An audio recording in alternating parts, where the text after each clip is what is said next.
அன்புள்ள என் வாக்குச்சாவடி வெற்றி வாக்குச்சாவடி தெற்கு மற்றும் மதுரை மண்டல வாக்குச்சாவடி குழுவினருக்கான பயிற்சி மாநாடு எழுச்சியோடு நடைபெற்றுக் கொண்டிருக்கக்கூடிய இந்த மாநாட்டிற்கு வருகை தந்துள்ள அனைவரையும் வரவேற்று மகிழ்ந்துள்ள மதுரை வடக்கு மாவட்ட கழகத்தினுடைய செயலாளர் மாண்புமிகு அமைச்சர் மூர்த்தி அவர்களே, தெற்கு மண்டலத்தினுடைய பொறுப்பாளர் கழகத்தினுடைய துணை பொதுச் செயலாளர் நாடாளுமன்ற குழுவினுடைய தலைவர் என்னுடைய அன்பு தங்கை கனிமொழி கருணாநிதி அவர்களே, மதுரை மண்டலத்தினுடைய பொறுப்பாளர் மாண்புமிகு அமைச்சர் தங்கம் தென்னரசு அவர்களே, வருகை தந்து சிறப்பித்துக் கொண்டிருக்கக்கூடிய கழகத்தினுடைய பொருளாளர் நாடாளுமன்ற மக்களவை குழுவினுடைய தலைவர் அருமை சகோதரர் TR பாலு அவர்களே, கழகத்தின் முதன்மை செயலாளர் மாண்புமிகு அமைச்சர் KN நேரு அவர்களே, கழக துணை பொதுச் செயலாளர் மாண்புமிகு அமைச்சர் பெரியசாமி அவர்களே, கழக சட்டத்துறையினுடைய செயலாளர் மாநிலங்களவை உறுப்பினர் மூத்த வழக்கறிஞர் NR இளங்கோ அவர்களே, மாண்புமிகு அமைச்சர் பெருமக்களே, ஆற்றல் மிகு மாவட்ட கழகத்தினுடைய செயலாளர்களே, தெற்கு மற்றும் மதுரை மண்டலத்திற்கு உட்பட்டிருக்கக்கூடிய வாக்குச்சாவடியின் முகவர்களே, குழுவினர்களே, ஒன்றிய நகர பகுதி பேரூர் மற்றும் வார்டு கிளைக்கழகத்தினுடைய செயலாளர்களே, நிர்வாகிகளே, தலைமை கழகத்தினுடைய நிர்வாகிகளே, பல்வேறு அணிகளை சார்ந்திருக்கக்கூடிய அமைப்பாளர்களே, துணை அமைப்பாளர்களே, பெருந்திரளாக திரண்டிருக்கக்கூடிய பெரியோர்களே, தாய்மார்களே,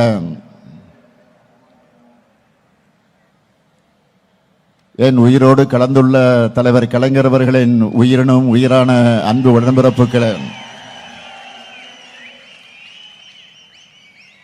நிறைவாக நன்றி உரை ஆற்றரிக்கக்கூடிய மதுரை மேற்கு ஒன்றிய கழகத்துடைய செயலாளர் சிறைச்செல்வன் அவர்களே, உங்கள் அனைவருக்கு என்னுடைய அன்பான வணக்கம். வீரம்னா மதுரை, பாசம்னா மதுரை, கோயில்னா மதுரை, சாப்பாடுனாலும் மதுரை,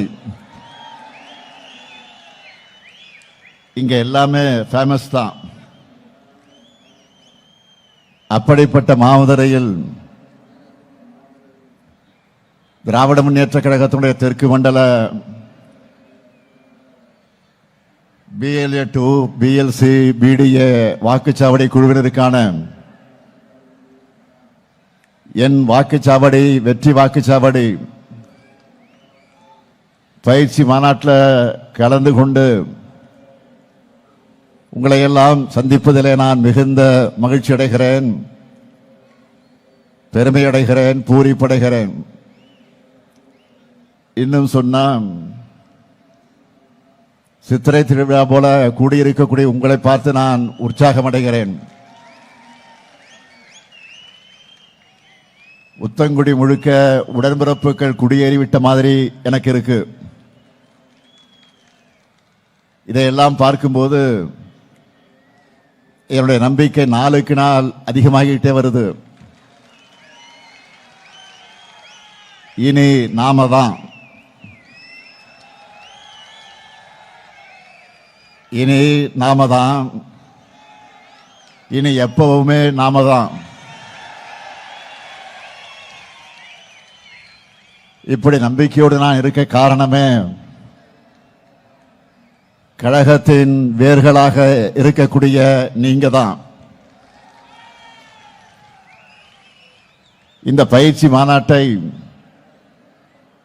மிக எழுச்சியோடு ஏற்பாடு செய்திருக்கக்கூடிய மாண்புமிகு அமைச்சர் ஆற்றல்மிகு மாவட்ட செயலாளர் மூர்த்தி அவர்களுக்கு என்னுடைய பாராட்டுக்கள், வாழ்த்துக்கள். மூர்த்திக்கு ஒரு பழக்கம் உண்டு, எதையும் சிறுசா பண்ண தெரியாது, எல்லாமே பிரம்மாண்டம் தான். அவருடைய துறையின் மூலமாக வருவாயை பெருக்கி ஆட்சிக்கு பலம் சேர்த்ததைப் போல இன்று பிரம்மாண்ட மாநாட்டை நடத்தி தேர்தல் பணிக்கும் பலம் சேர்த்திருக்கிறார்.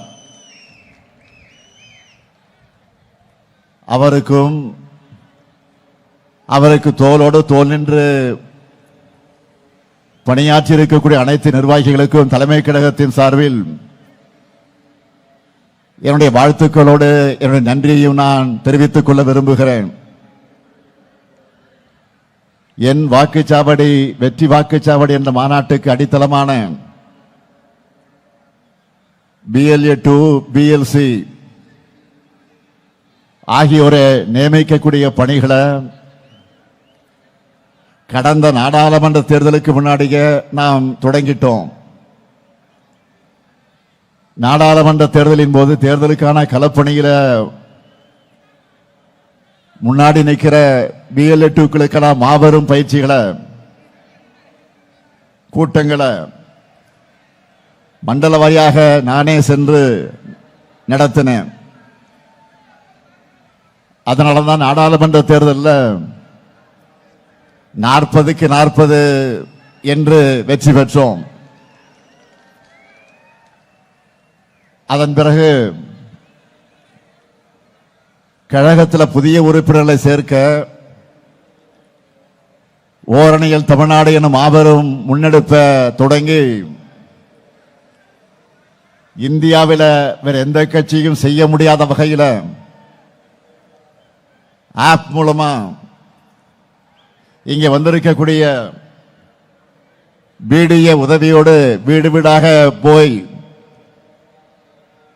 கிட்டத்தட்ட 1,10,00,000 குடும்பங்களையும் அதில் உறுப்பினர்களாக இணைச்சோம். அடுத்த பணி உடனே வந்தது, அதுதான் SIR. இந்தியா முழுக்க பல்வேறு மாநிலங்களில் வாக்காளர்கள் நீக்கப்பட்டாங்க. ஆனா நம்ம தமிழ்நாட்டில் யாருடைய வாக்குகளும் நீக்க விடாம பம்பரமா உழைச்ச இயக்கம் நம்முடைய திராவிட முன்னேற்ற கழகம். இப்படி கேப்பே இல்லாம, இடைவெளியே இல்லை.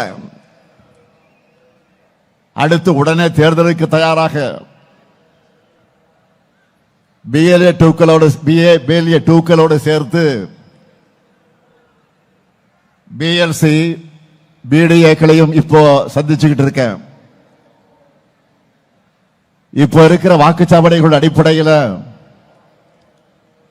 உங்களை போன்ற BAக்களோட மொத்த எண்ணிக்கை 75,032 பேர். தமிழ்நாடு முழுக்க BLCக்கள் எவ்வளவு தெரியுமா? 5,50,000 பேர். BDAக்கள் எடுத்துக்கிட்டா 75,032 பேர். வர்ற தேர்தல் களத்தில் நம்ம வெற்றியை உறுதி செய்ய போறது இந்த 7 லட்சம் பேர் தான். அதனால வேறுகளை இன்றைக்கு பரவி இருக்கக்கூடிய உங்க எல்லாரையும் சந்திக்கணும்னு முடிவு செஞ்சேன். மண்டல வாரியான மாநாடுகளை நடத்த திட்டமிட்டு சென்னை மற்றும் சுற்றியுள்ள மாவட்டங்களுக்கான மாநாட்டை சென்னைக்கு அருகாமையில் இருக்கக்கூடிய மகாபலிபுரம் போகக்கூடிய வழியில் இருக்கக்கூடிய திருவிடந்தையில ஏற்பாடு செஞ்சு 1,30,000 அதிகமானோர் அங்கே கலந்து கொண்டார்கள். அதே போல திருப்பத்தூர்ல வடக்கு மண்டலத்துக்கான மாநாட்டில் 1,26,000 பேர். இன்றைக்கு மதுரையில் இந்த தென் மண்டல மாநாட்டில் 1,56,000 பேரான நீங்க கலந்து கொண்டிருக்கிறீர்கள். அடுத்து மீதமுள்ள மேற்கு மண்டல மாநாடு 27ஆம் தேதி கோவையில் நடக்க இருக்கிறது. இது மட்டுமா? கடந்த 2 மாசத்துல மட்டும் எத்தனை மாநாடுகள்! திருவண்ணாமலையிலே 1,50,000 இளைஞர்கள் கலந்து கொண்ட இளைஞரணி வடக்கு மண்டல மாநாடு. திருப்பூர்ல 1,50,000 மகளிர் கலந்து கொண்ட வெல்லும் தமிழ் பெண்கள் மேற்கு மண்டல மாநாடு. விருதுநகர்ல 1,00,000 இளைஞர்கள் கலந்து கொண்ட இளைஞரணி தென்மண்டல மாநாடு. அடுத்து தஞ்சாவூர்ல 1,25,000 மகளிர் கலந்து கொண்ட வெல்லும் தமிழ் பெண்கள் டெல்டா மண்டல மாநாடு. இப்படி 2 மாசத்துல 7 மாநாடுகள் நடத்தி 9,30,000 அதிகமானவரை சந்திச்சு நான் பேசியிருக்கிறேன். அதனால நான் சவால் விட்டு சொல்றேன், இந்த அளவுக்கு நம்மை போல பூத் லெவல்ல நிர்வாகிகள், இளைஞர்கள், மகளிரென இப்படி தேர்தலுக்கு ஆயத்தமாகிற ஒரு கட்சியை இந்தியாவிலே காட்டுங்க பார்க்கிறேன். நான் முடியாது, நிச்சயமாக முடியாது. ஏன்னா திராவிட முன்னேற்ற கழகம் மக்கள்கிட்ட இருந்து மக்களுக்காக உருவான இயக்கம். நாமெல்லாம் பெரியார், அண்ணா, கலைஞருடைய பிளட், ரத்தம். அதனாலதான் நம்ம இயக்கத்தை தொட்டு பார்க்கணும்னு, சீண்டி பார்க்கணும்னு நினைச்சால தமிழ்நாடு திருப்பி பதிலடி கொடுக்கும் என்ற பயம் எதிரிகளை அஞ்சி நடுங்க வைக்குது. திமுக மாதிரி ஒரு அமைப்பு ரீதியா வலுவான ஒரு அரசியல் கட்சியை யாராலும் காட்ட முடியாது. இப்போ நாம காமிக்கிறது எல்லாமே சும்மா ட்ரெய்லர் தான். இங்க நம்ம மாண்புமிகு நேரு வந்திருக்கிறார். திருச்சியில மெயின் பிக்சர் காமிக்க தயாராகிட்டு இருக்கிறோம். குறிச்சு வச்சுக்கோங்க, மார்ச் 9ஆம் நாள் திமுக நிர்வாகி எல்லாரும் திருச்சியில திரள போறோம். எவ்வளவு பேரு? 10 லட்சம் பேர் கூடுகிற மாநாட்டை தமிழ்நாடே பார்க்க போகுது. மொத்தமா கணக்கு பண்ணி பார்த்தா கடந்த டிசம்பர் மாதம் திருவண்ணாமலையில தொடங்கி அடுத்த மாசம் திருச்சி வரைக்கும் 3 மாசத்துல கிட்டத்தட்ட 20 லட்சம் பேரை நான் சந்திக்க போறேன். அதனாலதான் சொல்றேன், நம்ம ரெக்கார்ட் பண்ணா அதை யாராலும் பிரேக் பண்ண முடியாத ரெக்கார்டா இருக்கணும். இப்படி பெரிய பெரிய மாநாடுகள் மட்டுமல்ல, ஒவ்வொரு நாளும் காலை மாலை என எத்தனை நிகழ்ச்சிகளை கலந்து கொள்கிறேன் என்பதை நீங்க தொலைக்காட்சிகளில், பத்திரிகைகளில் பார்த்திருப்பீங்க. என்னுடைய நிகழ்ச்சிகள் ஒரு பக்கம்னா, கழக நிர்வாகிகள் உங்களுடைய நிகழ்ச்சிகள், நீங்க நடத்துகிற நிகழ்ச்சிகள் மறுபக்கம். இப்படி எந்த பக்கம் திரும்பினாலும் கருப்பு சிவப்பு தான் தெரியுது. கழக கொள்கைகள் எல்லா இடத்திலும் எதிரொலிக்குது. திராவிட மாடல் சாதனைகள் தான் தொடர்ந்து உரக்க கேட்குது. இதுதான் இன்றைக்கு இருக்கக்கூடிய கள நிலவரம்.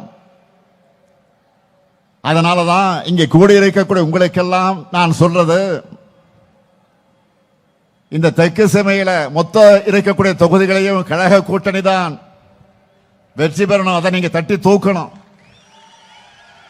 என்ன ரெடியா? செஞ்சிருவீங்களா? 2019 இருந்து எல்லா தேர்தல்களிலும் நம்ம கூட்டணிக்கு வெற்றி மேல் வெற்றிதான். 2024 நாடாளுமன்ற தேர்தலில் இந்தியாவிலே வேற எந்த மாநிலத்திலும் இல்லாத வகையில் முழுமையான வெற்றியை மக்கள் நமக்கு வழங்கினாங்க. அப்ப இருந்ததை விட அதிகமான திட்டங்களை இப்போ நிறைவேற்றி கொடுத்து கொண்டிருக்கிறோம். இன்னும் சொன்னா மக்கள் கேட்டதையும் செஞ்சு கொடுத்திருக்கிறோம். மக்கள் எதிர்பார்க்காத சர்ப்ரைஸான திட்டங்களையும் கொடுத்து இன்ப அதிர்ச்சிக்கு உள்ளாக்கி இருக்கிறோம். அனைத்து தரப்புகளின் கோரிக்கைகளையும் தீர்த்து வச்சிருக்கிறோம். அதனால இந்த முறை மிகப்பெரிய வெற்றியை உங்க மூலமா நான் எதிர்பார்க்கிறேன். மக்களின் மகிழ்ச்சியையும் உடன்பிறப்புக்கான உழைப்பையும் நம்பித்தான் இதை சொல்லுகிறேன். நீங்கள் இருக்கும் போது எனக்கு எதை பற்றியும் கவலை இல்லை. தனிப்பெரும்பான்மையான தனித்துவமான ஆட்சி அமைப்போம் என்பதில் யாருக்கு எந்த சந்தேகமும் இல்லை. அனைத்து பகுதிகளையும் அனைத்து தொகுதிகளையும் வென்றோம் என்ற செய்திதான் மிக மிக முக்கியம். அதைத்தான் நான் எதிர்பார்க்கிறேன். அதற்காகத்தான் இந்த கூட்டங்கள், இந்த மாநாடுகள். நாம எல்லாருக்கும் முன்னாடியே எல்லாத்தையும் பக்காவா பிளான் பண்ணி வச்சிருக்கிறோம். இங்க வந்திருக்கக்கூடிய உங்களுடைய ஒவ்வொரு பூத்துக்கும் எவ்வளவு டார்கெட்? 350 வாக்குகள். இந்த டார்கெட்டை அச்சீவ் பண்ணிட்டால அசால்ட்டா 2,60,00,000 வாக்குகளுக்கு நாம் வாங்கிட முடியும். இந்த தேர்தலில் நாம 2,50,00,000 வாக்குகளுக்கு குறையாம வாங்கியே ஆகணும். இதை வாங்கி காட்டுவது உங்க பொறுப்பு. உங்களுக்கு என்ன வேணுமோ அந்த உதவிகளை செஞ்சு தர்றது என்னுடைய பொறுப்பு. 2,50,00,000 பெரிய நம்பரை யாரும் யோசிச்சு ஷாக் ஆகாதீங்க. இங்க வந்திருக்கக்கூடிய ஒவ்வொருத்தரும் ஆளுக்கு 40 அல்லது 50 வாக்குகளுக்கு பொறுப்பேற்றுக் கொள்ளுங்க. நீங்க ஒவ்வொருத்தரும் உங்களுக்கு செட் பண்ணி இருக்கக்கூடிய டார்கெட்டை அச்சீவ் பண்ணிட்டாலே போதும். நான் சொன்ன நம்பர் வந்துடும். 200 தொகுதிகள் லட்சியம். 200 தொகுதிகளுக்கு கூடுதலாக வெற்றி பெறுவதுதான் நம்முடைய லட்சியம்.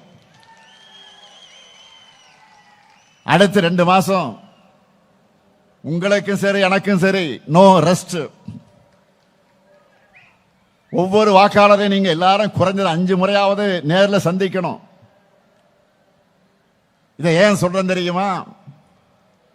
என்னதான் வாட்ஸ்அப், இன்ஸ்டாகிராம் இப்படி புது புது ஊடகங்கள் வந்தாலும் ஒருத்தருடைய வீட்டு படியேறி போய் அவங்க கிட்ட கையெடுத்து கும்பிட்டு பணிவா வாக்கு கேட்கிற பிரச்சாரத்துக்கு எதுவுமே ஈடாகாது. ஆன்லைன் செயல்பாடுகள் முக்கியம்தான், நான் மறுக்கல. ஆனா களத்தில் நீங்க வேலை செஞ்சாதான் அதுக்கு மதிப்பு இருக்கும். நான் அதனால்தான் திரும்ப திரும்ப அழுத்தி அழுத்தி சொல்றேன். பரம்பரையா திமுகவுக்கு வாக்களிக்கிற குடும்பமாக இருந்தாலும் சரி, இதுவரை நமக்கு வாக்களிக்காத குடும்பமாக இருந்தாலும் சரி, பிரச்சாரத்தின் கடைசி நிமிடம் வரை மக்களை நாம மீட் பண்ணிக்கிட்டே இருக்கணும். சாதனைகளை சொல்லி, வாக்குறுதிகளை சொல்லி வாக்கு கேட்டுக்கொண்டே இருக்கணும். இதை நீங்க ரிப்பீட் மோடில் செய்யணும். அப்பதான் நம்முடைய வெற்றியும் ரிப்பீட் ஆகும். தேர்தல் அன்றைக்கு பூத்துக்கு வந்து வாக்காளர்கள் நமக்கு வாக்களிக்கிற வர ஓய்வே இருக்கக்கூடாது. பணிவா, கனிவா, மரியாதையா, நட்பா அணுகணும். ஏனென்றால் என்றைக்குமே மக்கள் தான் எஜமானர்கள், நாம் அவர்களுடைய சேவகர்கள். மக்களை சந்திச்சு அவங்க குறைகளை கேட்டு அவங்களுடைய இன்ப துன்பங்களை கூடவே நிற்கிறதுனால தான் தேர்தல் அவங்களும் நம்ம கூட நிற்கிறாங்க. 75 ஆண்டு காலமாக திமுக வலிமையாக இருப்பதற்கு என்ன ரகசியம்? இதுதான். மக்களின் வாக்குகளை பெறுவதோடு உங்களுடைய கடமை முடிஞ்சிடுமா? இல்ல. வாக்கு பதிவு முடிஞ்சு மிஷின்ல சீல் வச்சு வண்டியில ஏத்துற வர நீங்க கவனமா இருக்கணும். கடைசி வாக்கு எண்ணி முடிக்கப்படும் வர கவனமா இருக்கணும். தேர்தல் தேதியை அவங்க எப்ப வேணும்னாலும் அறிவிக்கட்டும். நம்மை பொறுத்தவரை எப்பவோ பரப்புரையை தொடங்கிட்டோம். நேற்று கூட வெல்லும் தமிழ் பெண்கள் பரப்புரைக்காக நம்முடைய மாவட்ட கழகத்தினுடைய செயலாளர்கள் பொறுப்பாளர்கள் கூட்டத்தை நடத்தின வீடியோ கான்பரன்ஸ் மூலமாக. அதுல ஸ்டாலின் மகளிர் படை மூலமா நம்ம அரசோட சாதனை திட்டங்களை ஒவ்வொரு வீட்டுக்கு கொண்டு போய் சேர்க்க சொல்லி இருக்கிறேன்.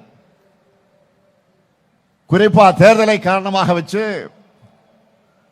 மகளிர் உரிமை தொகையை முடக்க நினைச்சு சதிய நாம முறியடிச்சு 5000 ரூபாய் வழங்கி இருக்கிறது. அடுத்து அமையப்போகிற நம்முடைய திராவிட மாடல் 2.0 ஆட்சியில மகளிர் உரிமை தொகையை 2000 ரூபாயாக உயர்த்தி வழங்கி இருப்பது பற்றி இந்த ஸ்டாலின் மகளிர் படை ஒவ்வொரு வீட்டிலையும் விளக்கமா எடுத்து சொல்வாங்க. நல்லா புரிஞ்சுக்குங்க. நம்முடைய திராவிட மாடல் ஆட்சியில தான் பெண்கள், குழந்தைகள், மாற்றுத்திறனாளிகள், திருநர்கள், உழவர்கள், உழைப்பாளர்கள், நெசவாளர்கள் சமூகத்தில் இருக்கிற அனைத்து தரப்பினரையும் கவனத்தில் எடுத்துக்கொண்டு திட்டங்களை தீட்டி அதையெல்லாம் சிறப்பாக செயல்படுத்திக் கொண்டிருக்கிறோம். அதனாலதான் தமிழ்நாடும் வரலாறு காணாத வளர்ச்சியும் பெறுது. இந்த எல்லாருக்குமான வளர்ச்சி நம்ம எதிரிகளுடைய கண்களை உறுத்துது. எனவே ஒவ்வொரு வீட்டுக்கும் சென்று சேர வேண்டிய செய்தி என்னவென்றால், நம்மோட திராவிட மாடல் அரசு இந்த ஆட்சி தொடர்ந்தால்தான் மகளிர் உரிமை தொகை போன்ற சமூக வளர்ச்சிக்கான நலத்திட்டங்கள் தொடரும். இந்த நேரத்தில் இன்னொரு சுவாரஸ்யமான விஷயத்தை உங்ககிட்ட பகிர்ந்துக்கணும்னு நான் நினைக்கிறேன், விரும்புறேன். அண்மையில நம்ம அட்வான்ஸா வழங்கின 5000 ரூபாய் உரிமை தொகையை பல ஊடகங்களும் நம்மோட சர்ஜிக்கல் ஸ்ட்ரைக்னு சொன்னாங்க. அந்த அளவுக்கு எதிரிகள் கணிக்க முடியாதபடி நம்மோட மூவ் இருந்துச்சு. அதே சமயம் அன்றைக்கு இன்னொரு விஷயமும் செய்திகள்ல இடம் பிடிச்சது. காலையில நாம ஸ்வீட் சர்ப்ரைஸ் கொடுத்ததுல மக்கள் மகிழ்ச்சியாக இருந்தாலும், அடுத்து அவங்க உடனே போனது வங்கிகள் இருந்து பணத்தை எடுக்கத்தான். அதுக்கு என்ன காரணம் தெரியுமா? ஒன்றிய அரசு மேல இருக்கக்கூடிய பயம். எங்க அந்த 5000 ரூபாய் ஒன்றிய அரசு எடுத்துக்குவாங்களோன்னு பயந்த மக்கள் அந்த தொகையை உடனடியா வித்ட்ரா பண்ண போயிட்டாங்க. இதுதான் மக்கள் நம்ம மேல வச்சிருக்கக்கூடிய நம்பிக்கைக்கும் ஒன்றிய அரசு மேல வச்சிருக்கக்கூடிய நம்பிக்கைக்கும் வித்தியாசம். மக்களுக்காக கொடுத்தா அது திமுக அரசு, மக்கள் கிட்ட இருந்து எடுத்துக்கிட்டா அது ஒன்றிய பாஜக அரசு. அதை புரிஞ்சுக்குங்க. மக்கள் கிட்ட இதைத்தான் நீங்க எடுத்து சொல்லணும். அண்மையில் மாண்புமிகு பிரதமர் மோடி அவர்கள் பேசின பழைய வீடியோ ஒன்று மறுபடியும் வைரல் ஆச்சு, பார்த்திருப்பீங்க. அதில் என்ன சொல்லியிருந்தார்? இலவச பேருந்து பயண திட்டத்தால மெட்ரோ ரயில்களில் பயணிகளோட எண்ணிக்கை குறையறதா சொல்லி இருக்கிறார். தமிழ்நாட்டில் நம்ம திராவிட மாடல் ஆட்சி அமைஞ்ச நாள்ல இருந்து பெண்கள் விடியல் பயணம் திட்டத்தில் இலவசமா பயணிக்கிறாங்க. இதுவரைக்கும் 900 கோடி பயணங்கள் மேற்கொண்டிருக்காங்க. இதனால ஒவ்வொரு குடும்பமும் சுமார் மாதம் 800 ரூபாய் சேமிக்கிறாங்க. இதெல்லாம் ஏன் சார் உங்களுக்கு வலிக்குது? மார்ச் 1ஆம் நாள் இதே மதுரைக்கு பிரதமர் வரப்போகிறார். அவர்கிட்ட மதுரை மக்கள் என்ன கேட்கணும்னா, இவ்வளவு அக்கறையோடு மெட்ரோ ரயிலுக்கு பேசுறவர் ஏன் இந்த மதுரைக்கு மெட்ரோ ரயில் திட்டத்தை கொடுக்கலன்னு கேட்கணும். கேட்பீங்களா? கோவை மெட்ரோ எங்கன்னு கேட்கணும். ஏன் தமிழ்நாட்டுக்கு எந்த சிறப்பு திட்டங்களையும் கொடுக்கலன்னு கேட்கணும். கீழடி அறிக்கையை ஏன் வெளியிட மாட்டீங்க அப்படின்னு கேட்கணும். ஏன் சின்னமும் வரலன்னு கேட்கணும். நீட் தேர்விலிருந்து ஏன் விலக்கு தர மறுக்கிறீங்கன்னு கேட்கணும். மும்மொழி கொள்கையை ஏத்துக்கணும்னு கல்வியில் சிறந்த தமிழ்நாட்டை வஞ்சிக்க எங்களுக்கான கல்வி நிதியை முடக்கிறது நியாயமானு கேட்கணும். மாண்புமிகு பிரதமர் அவர்களே, இன்னும் நிறைய இருக்கு. அதையெல்லாம் மக்கள் கேட்க காத்திருக்காங்க. நியாயமா? எதிர்க்கட்சி தலைவர் பழனிசாமி அவர்கள் தமிழ்நாட்டோட உரிமைகளுக்காக குரல் கொடுத்திருக்கணும். ஆனா கோரிக்கையாக கூட இதையெல்லாம் கேட்க துணிச்சல் இல்லாத துரோகியா அவர் மாறிட்டார். ஆனா நாம் பழனிசாமி மாதிரி பயந்தாங்குழி இல்லை.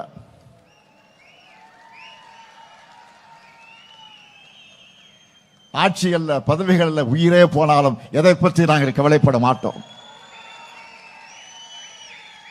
என்ன வழக்கு போடுவ போடு, நாங்கள் பார்க்காத மிசாவா, நாங்கள் பார்க்காத தடாவா? இன்னைக்கு இந்திய அளவில் இருக்கக்கூடிய எதிர்கட்சிகளே திமுக மேலதான் பாஜக அரசு அதிகமான ரைடுகள் நடத்துறாங்க. நம்ம அமைச்சர்களுக்குத்தான் அதிக அளவில் அழுத்தம் கொடுக்கிறாங்க. ஆட்சிக்கு நெருக்கடி ஏற்படுத்தலாம்னு பார்க்கிறாங்க. எமர்ஜென்சியை பார்த்த இயக்க திமுக. அதனால உங்களுடைய இந்த சிபிஐ, இடி, ஐடி என எந்த சித்து விளையாட்டுக்கு நாங்க அஞ்ச மாட்டோம். அதுக்கு வேற ஆளை பாருங்க. என்னானாலும் சரி, நாங்க எழுந்து நிற்போம், ஒரு கை பார்ப்போம். தமிழ்நாட்டுடைய உரிமைகளுக்காக இப்படி தைரியமான போராடுகிற காரணத்தால் தான் மக்கள் நம்ம கூட ஆதரவா இருக்காங்க. அதனாலதான் சந்திக்கிற எல்லா தேர்தலையும் நாம் ஜெயிச்சுக்கிட்டு இருக்கிறோம். இந்தியாவிலே எந்த மாநிலத்திலும் இல்லாத அளவுக்கு மக்களுக்கான திட்டங்களை நிறைவேற்றிக் கொண்டிருக்கிறோம். அதைத்தான் உங்களுக்கு புத்தகமாகவே போட்டு கொடுத்திருக்கிறோம். ஒவ்வொரு திட்டமும் ஒவ்வொரு குடும்பத்தையும், ஒவ்வொரு திட்டம் ஏதாவது ஒரு திட்டமாவது ஒவ்வொரு குடும்பத்தில் போய் சேர்ந்திருக்கு. 2 நாட்களுக்கு முன்பு நிதியமைச்சர் தங்கம் தென்னரசு அவர்கள், 2 நாள் நேற்றைக்கு தான் சட்டமன்றத்தில் நிதி நிலைமை பதிலுரையில் நம்ம திட்டங்களை பற்றி எல்லாம் ஒரு அரை மணி நேரம் சட்டமன்றத்தில் மிக அழகாக பேசினார், ஆணித்தரமாக பேசினார். நம்ம திராவிட மாடல் ஆட்சியில நிறைய புதுமையான திட்டங்கள், முன்னோடி திட்டங்கள் மூலமா மக்கள் எப்படி பயனடைஞ்சிருக்கிறாங்க, அதை மற்ற மாநிலங்களும் எப்படி இப்போ ஃபாலோ பண்ண தொடங்கி இருக்கிறாங்க, இது போன்றவற்றையெல்லாம் மிக விளக்கமாக விளக்கினார். சில திட்டங்களை கேட்டு எனக்கு ஆச்சரியமா இருந்துச்சு. இப்படி நாம நிறைவேற்றி கொண்டிருக்கக்கூடிய திட்டங்களுடைய அவுட்புட் தான் இன்னைக்கு என்ன நிலை? 11.19% இரட்டை இலக்கு வளர்ச்சி. இந்தியாவில் வேற யாரும் எட்ட முடியாத வளர்ச்சி. நம்ம ஆட்சிக்கு 1752 நாட்கள் ஆகியிருக்கு. இதுல நாம சாதனை பண்ணாத நாளே இல்லை. அந்த அளவுக்கு தினந்தோறும் ஏதாவது ஒரு திட்டத்தை தொடங்கி செயல்படுத்திக்கிட்டு வரோம். எனக்கு ஒரு சில சாதனைகள் நினைவில் வச்சிருக்க முடியாம மறந்து போயிடுது.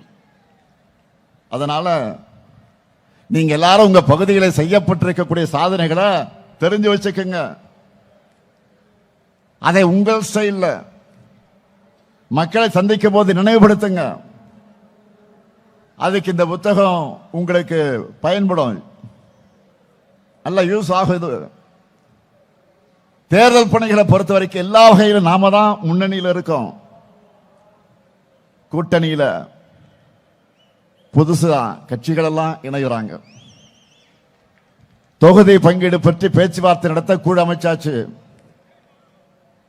தேர்தல் பரப்புரையும் எல்லாருக்கும் முன்னாடி நாமே தொடங்கிட்டோம்.